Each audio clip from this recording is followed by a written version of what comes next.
കണ്ണടച്ച് ഇരുന്നാൽ ഭ്രമിപ്പിക്കുന്ന മാന്ത്രികതയുടെയും ഇന്ദ്രജാലങ്ങളുടെയും നിഗൂഢമായ വിചിത്ര ലോകങ്ങളിലേക്ക് നമ്മെ ലളിതമായ ഭാഷയുടെ ചിറകിലേറ്റി കൊണ്ടുപോകുന്ന ഒരു എഴുത്തുകാരിയുണ്ട്. തന്നെ ദ്രോഹിക്കുന്നവരെ പ്രകൃതിയെയും സ്വന്തം ആത്മശക്തിയെയും ഉപയോഗിച്ച് അതീന്ദ്രിയമായി നേരിടുന്ന മാധവിയുടെ കഥ പറഞ്ഞ ആ എഴുത്തുകാരിയുടെ പേര് ശ്രീപാർവതി എന്നാണ്. പുതിയ തലമുറയിലെ വായനക്കാർ ആവേശത്തോടെ ഏറ്റുവാങ്ങിയ പോയട്രി കില്ലർ അടക്കമുള്ള പുസ്തകങ്ങൾ എഴുതിയിട്ടുള്ള യുവ എഴുത്തുകാരി ശ്രീപാർവതിയാണ് പുസ്തകപ്പൂമുഖത്തിൽ ഇന്ന് നമുക്കൊപ്പമുള്ളത്. ഒപ്പം ശ്രീപാർവതിയുടെ ഏറ്റവും പുതിയ നോവൽ മാധവിയും നമ്മോടൊപ്പം ഉണ്ട്. ഇത് കണ്ടുകൊണ്ടിരിക്കുന്ന പ്രേക്ഷകർ, ശ്രീപാർവതിയോട് ഞാൻ ചോദിക്കുകയാണ്, ഇത് കണ്ടുകൊണ്ടിരിക്കുന്ന പ്രേക്ഷകർ ഒരു പക്ഷേ തിരിച്ച് എന്നോടൊരു ചോദ്യം ചോദിച്ചേക്കും, മര്യാദയ്ക്ക് മാധവി എന്ന് ഉച്ചരിക്കാൻ പോലും അറിയാത്ത ഒരു അവതാരകനെയാണോ ഈ പരിപാടി അവതരിപ്പിക്കാൻ വേണ്ടി വെച്ചിരിക്കുന്നത് എന്ന്. മാധവി എന്ന് ഞാൻ ശരിയായിട്ട് ഉച്ചരിക്കുന്നതിന് പകരം മാധവി എന്ന് തെറ്റായി ഉച്ചരിച്ചു എന്ന് പ്രേക്ഷകർ കരുതുകയാണെങ്കിൽ ശ്രീപാർവതി എന്തായിരിക്കും അതിന് നൽകുന്ന വിശദീകരണം? മാധവി എന്ന് തന്നെയാണ്. ധ അല്ല, തായാണ്. അത് തക്കാളിയുടെ താ. നമ്മള് ഈ അതെ. നമ്മള് ഈ നാട്ടിൻപുറങ്ങളില് മാധവി എന്നുള്ള പേരിന് മാധവി എന്ന് നമ്മൾ വിളിക്കാതെ ഒരു ചുരുക്കി കൊളോക്കിയലായി മാധവി എന്ന് വിളിക്കുമല്ലോ. അപ്പോ ഒരു നാടൻ സ്ത്രീയുടെ നാടൻ പേരാണ്. അപ്പോ മാധവി എന്നല്ലാതെ മാധവി എന്ന് വിളിക്കാൻ പറ്റില്ലാത്തത് കൊണ്ടാണ് ആ ഒരു പേര് തന്നെ ടൈറ്റിലിന് വിട്ടത്. മാധവി എന്ന് പറയുന്ന ഈ നോവൽ കേരളത്തിലെ സാധാരണക്കാരായിട്ടുള്ള വായനക്കാരിലേക്ക്, പ്രത്യേകിച്ചും ഇപ്പോഴത്തെ ന്യൂ ജനറേഷൻ വായനക്കാരിലേക്ക്, ഒപ്പം തന്നെ പഴയ തലമുറയിലുള്ള വ്യക്തികളിലേക്കുമൊക്കെ എത്തിപ്പെട്ടിരിക്കുന്ന ഒരു നോവലാണ്. അതിൻ്റെ പല എഡിഷനുകൾക്ക് ഇനിയും സാധ്യതകളുണ്ട്. ആ രീതിയിൽ അത് പ്രചരിച്ചുകൊണ്ടേയിരിക്കുന്നു. വായനയുടെ വിശാലമായൊരു ലോകത്തേക്ക് ഈ പുസ്തകം എത്തിപ്പെടുകയും ചെയ്തിരിക്കുന്നു. ഈ ഒരു പുസ്തകം കയ്യിൽ കിട്ടുന്ന വായനക്കാരി അല്ലെങ്കിൽ വായനക്കാരൻ, ആ വ്യക്തിയുടെ ഉള്ളിലേക്ക് ഏത് രീതിയിൽ ഈ പുസ്തകം പ്രവേശിക്കണം എന്നതാണ് ഈ പുസ്തകം എഴുതുമ്പോൾ ഉണ്ടായിരുന്ന ഒരു ലക്ഷ്യവും വിചാരവും ഒക്കെ. എന്റെ മനസ്സില് ഈ ഒരു മാധവി എന്ന് പറയുന്നത് ഞാൻ കണ്ട കുറെ കാഴ്ചകളാണ്. കുറെയൊക്കെ ഞാൻ കണ്ടതും ഞാൻ അനുഭവിച്ചതും ഞാൻ കണ്ട കുറെ മുഖങ്ങളും ഒക്കെ ഇത് എഴുതുമ്പോൾ എന്റെ മനസ്സിലുണ്ടായിരുന്നു. അപ്പോ ഇത് അതേപോലെ തന്നെ തീർച്ചയായിട്ടും വായനക്കാരുടെ മനസ്സിലുണ്ടാവാൻ സാധ്യത കുറവാണ്. കാരണം ഏതൊക്കെയോ കാലങ്ങളിൽ ഇരിക്കുന്ന വായനക്കാരാണ്, എഴുത്തുകാരാണ്. അപ്പോ ആഹ് അവർക്കെന്താണോ അത് ഈ ഈ പുസ്തകത്തിൽ നിന്ന് കിട്ടാൻ സാധ്യതയുള്ളത്, അപ്പൊ അതവര് സ്വയം കണ്ടെത്തട്ടെ എന്നുള്ളതാണ് എനിക്ക് തോന്നിയത്.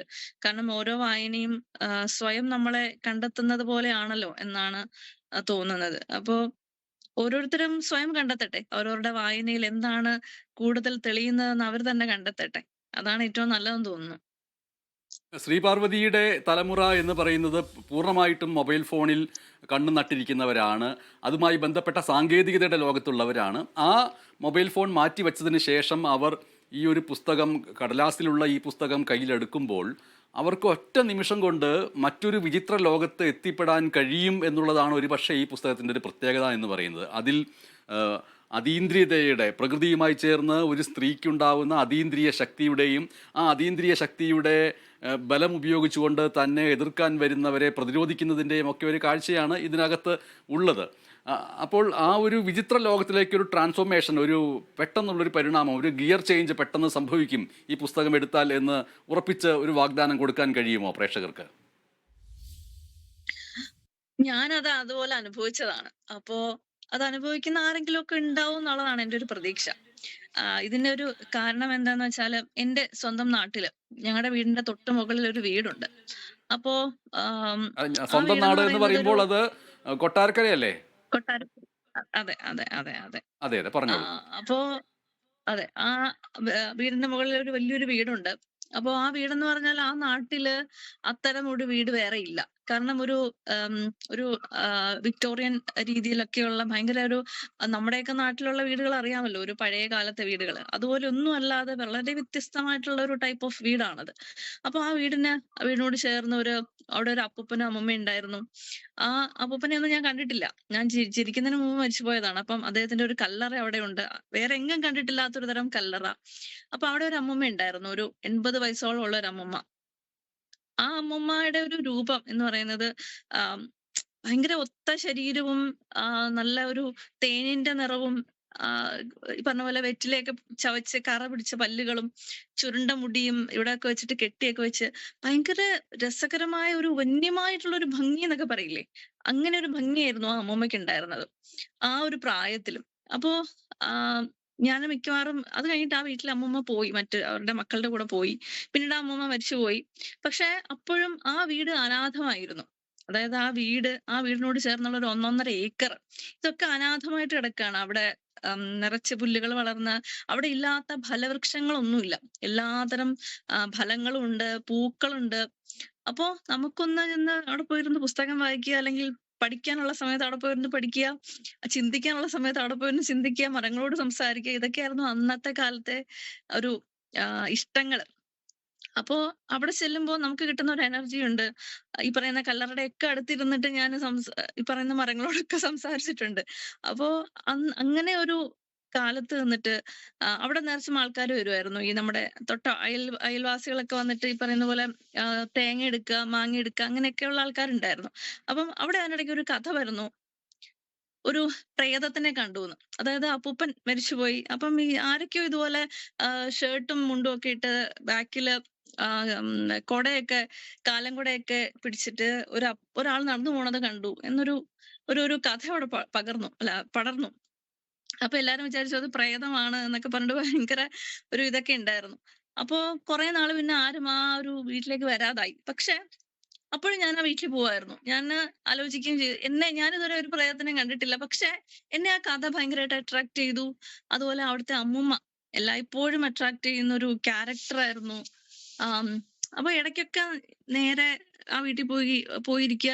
എനിക്ക് തോന്നുന്നു ഞാൻ ഡ്രാക്കുള എന്റെ 12ാം ക്ലാസ്സിലാണ് ഞാൻ ഡ്രാക്കുള വായിക്കുന്നത്. അപ്പൊ ഞാൻ ഡ്രാക്കുള വായിച്ചത് ആ വീട്ടിൽ പോയിരുന്നിട്ടാണ്. ആ ഒരു ഫീൽ ഒന്ന് ആലോചിക്കണം. അപ്പൊ ഇതൊക്കെയാണ് ഉള്ളില് ഇങ്ങനെ ഇരുന്നിട്ട് ആ ഒരു അനുഭവം, ആ ഒരു കാഴ്ച, ആ ഒരു വന്യത ഒക്കെ നമ്മളിങ്ങനെ ബാധിച്ചുകൊണ്ടിരിക്കുകയാണ്. അപ്പൊ അതെന്തെങ്കിലും എഴുതാതെ വേറെ വഴിയില്ലെന്ന് എനിക്കറിയായിരുന്നു. അങ്ങനെയാണ് മാധവി ശരിക്കും അമ്മൂമ്മ ദുർമന്ത്രവാദിനി അല്ല, മന്ത്രവാദിനിയല്ല. ഒരു തരത്തിലുള്ള മന്ത്രവാദവും അറിയാത്തുള്ള ഒരു അമ്മൂമ്മയായിരുന്നു. വളരെ സാധാരണ ഒരു അമ്മൂമ്മയായിരുന്നു. പക്ഷെ അമ്മൂമ്മയ്ക്ക് അങ്ങനെ ഒരു മറ്റൊരു വന്യമായിട്ടുള്ളൊരു ഫീലും കൂടി കൊടുത്താൽ നല്ലതായിരിക്കും എന്ന് എനിക്ക് തോന്നിയിട്ടാണ് അങ്ങനെ ഒരു കഥ എഴുതിയത്.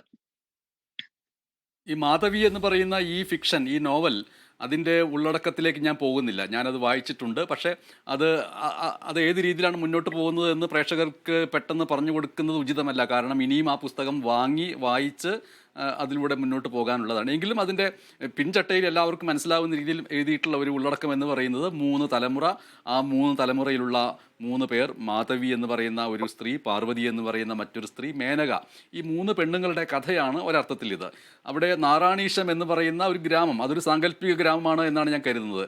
അവിടെ 80 വയസ്സായ, ഇപ്പോൾ ശ്രീ പാർവതി സൂചിപ്പിച്ച ഒരു 80 വയസ്സായ ഒരു സ്ത്രീയുടെ സഹായിയായിട്ടുള്ള മേനക, ആ മേനകയെ ഒരു ദിവസം കാണാതാവുന്നു.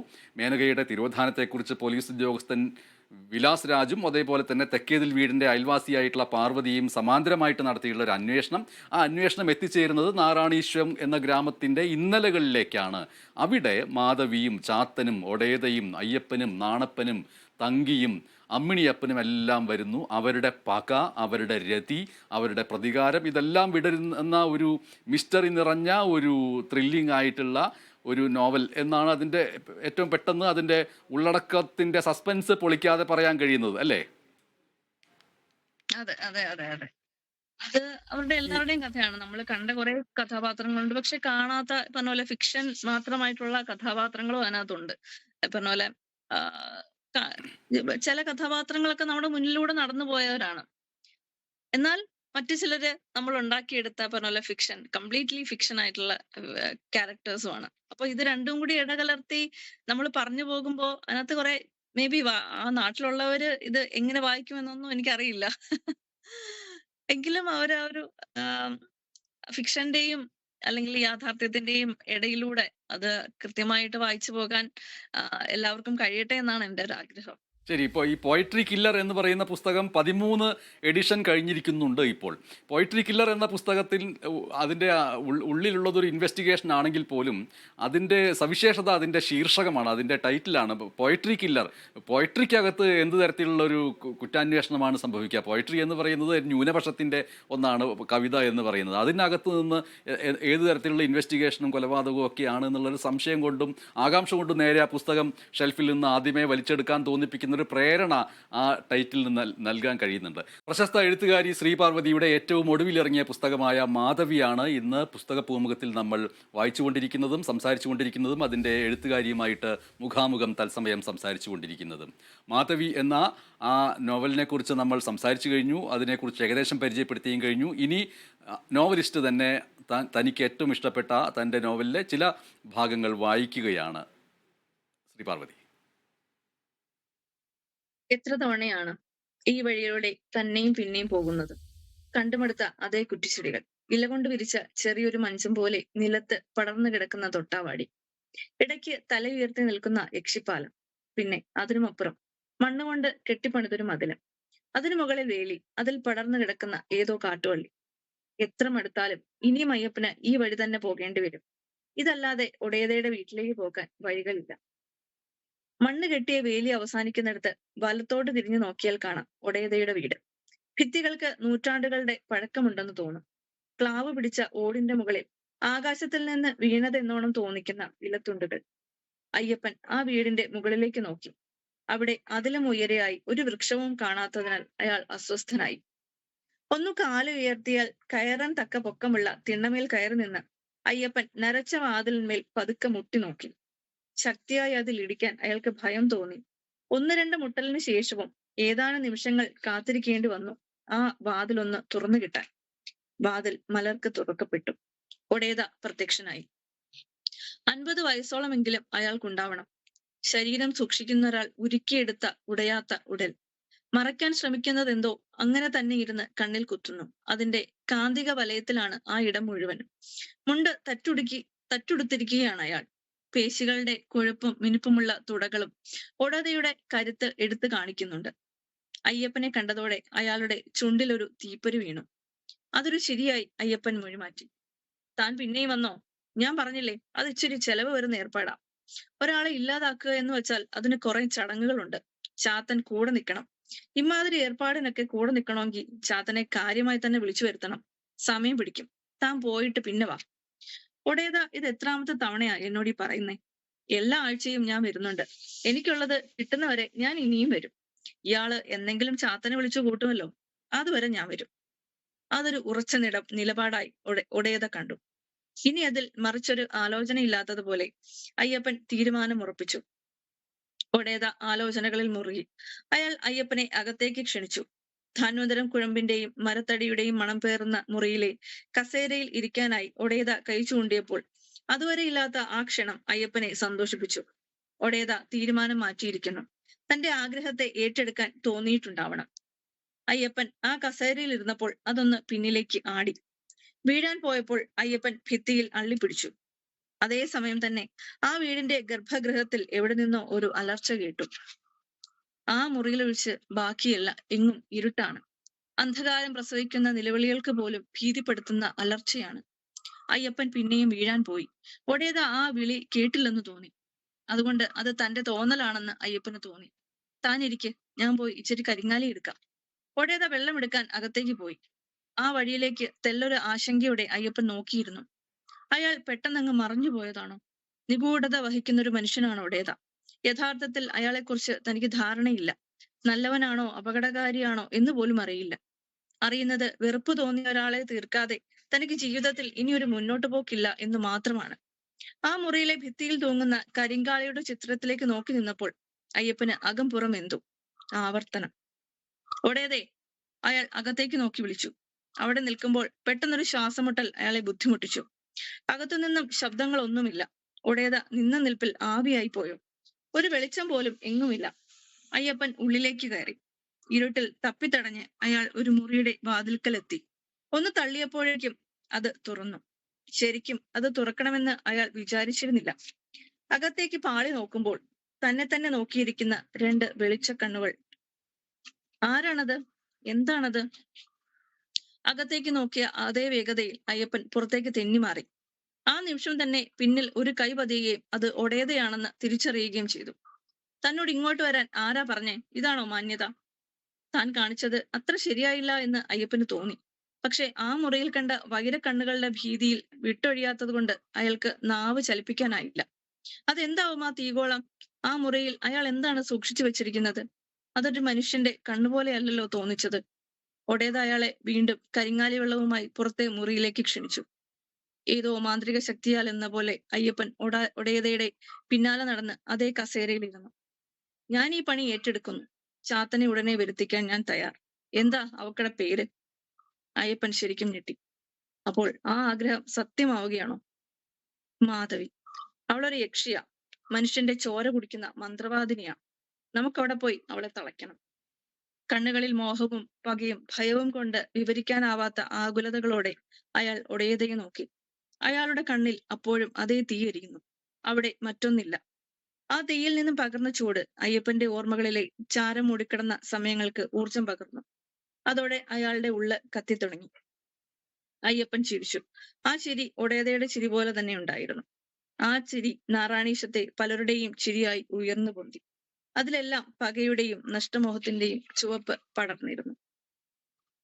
ഒരധ്യായം. ശ്രീ പാർവതി, ഈ നോവലിലെ ഒരു പ്രധാനപ്പെട്ട ഭാഗം വായിക്കുമ്പോൾ അതിൽ ഒടേത എന്ന കഥാപാത്രം, അതേപോലെ അവക്കടെ എന്നുള്ള ഭാഷാ പ്രയോഗം, ഇത് ഏത് പ്രദേശത്ത് നടക്കുന്ന ഒരു സംഭവം അല്ലെങ്കിൽ കഥ എന്നുള്ള രീതിയിലാണ് ആവിഷ്കരിക്കപ്പെട്ടിട്ടുള്ളത്. അതേപോലെ തന്നെ ഒരു നോവലിസ്റ്റിനെ സംബന്ധിച്ചിട്ട് എഴുതാൻ പ്രേരിപ്പിക്കുന്ന വേട്ടയാടൽ പോലെ പിന്തുടരുന്ന ഒരു സ്വപ്നമാണ് ഇതിൻ്റെ പിറകിൽ ഉണ്ടായിരുന്നതെന്ന് പറയുകയുണ്ടായല്ലോ. പക്ഷെ അതൊരു ഫിക്ഷനായിട്ട് എഴുതുന്ന സമയത്ത് പലപ്പോഴും നോവലിസ്റ്റുകൾക്കുണ്ടാവാൻ സാധ്യതയുള്ള ഒരു പ്രശ്നം കൃത്യമായിട്ട് കഥാപാത്രങ്ങൾക്ക് നല്ല പേരുകൾ ചേർന്ന് കിട്ടുക എന്നുള്ളതാണ്. ഒടേത എന്ന പേരൊക്കെ എങ്ങനെയാണ് ഇത് എഴുതുന്ന വേളയിൽ മനസ്സിലേക്ക് വന്നത്? നാട് എന്ന് പറയുന്നത് പ്രോപ്പറായിട്ട് അല്ല, ഒരു കൊല്ലം ജില്ലയിലെ ഒരു ഒരു ഒരു ഒരു സ്ലാങ്, ഒരു ചെറിയൊരു നാടിന്റെ സ്ലാങ് ആണത്. പിന്നെ നാറാണീശം എന്ന് പറയുന്നത് സാങ്കല്പിക ഒരു നാടായിട്ട് തന്നെയാണ് ചിത്രീകരിച്ചത്. അതും ഒരു കുറെ വർഷങ്ങൾക്ക് മുമ്പുള്ള, ഒരു 10-60 വർഷങ്ങൾക്ക് മുമ്പുള്ള ഒരു നാടാണ്. അപ്പോ അവിടെ എന്തൊക്കെയാണ് എന്നുള്ളത് സത്യത്തിൽ നമുക്കിപ്പോഴും അറിയില്ല. അപ്പം അന്ന് ജീവിച്ചിരുന്ന പലരിടത്തും സംസാരിച്ചിട്ടാണ് കുറെ സംഭവങ്ങളൊക്കെ കളക്ട് ചെയ്യാൻ പറ്റിയത്. ഭാഷയാണെന്നുണ്ടെങ്കിലും ചില ചില കാര്യങ്ങള്, ചില ഡീറ്റെയിൽസുകൾ, അന്നത്തെ പൊളിറ്റിക്സ് ഒക്കെ ആണെന്നുണ്ടെങ്കിൽ പോലും എല്ലാം അങ്ങനെയുള്ള പലരോടും സംസാരിച്ചിട്ടാണ് ആ ഒരു കാലം സെറ്റ് ചെയ്യാൻ പറ്റിയത്. അപ്പോ ആം, അതിന് എന്താ പറയാ, അന്ന് കുറെ എഫേർട്ട് എടുത്തിരുന്നു നമ്മള്. എനിക്ക് തോന്നുന്നു പുസ്തകം എഴുതുമ്പോ നമ്മൾ ആ ഒരു എഫേർട്ട് എല്ലാത്തിനും എടുക്കണമെന്ന് തോന്നുന്നു. എങ്കിൽ മാത്രമേ നമുക്ക് ആ ഒരു കാലത്തിനോടും അല്ലെങ്കിൽ ഈ പറയുന്ന മനുഷ്യരോടും നമുക്ക് ആ ഒരു ഒരു ഒരു ഒതന്റിസിറ്റി കാണിക്കാൻ പറ്റുള്ളൂ.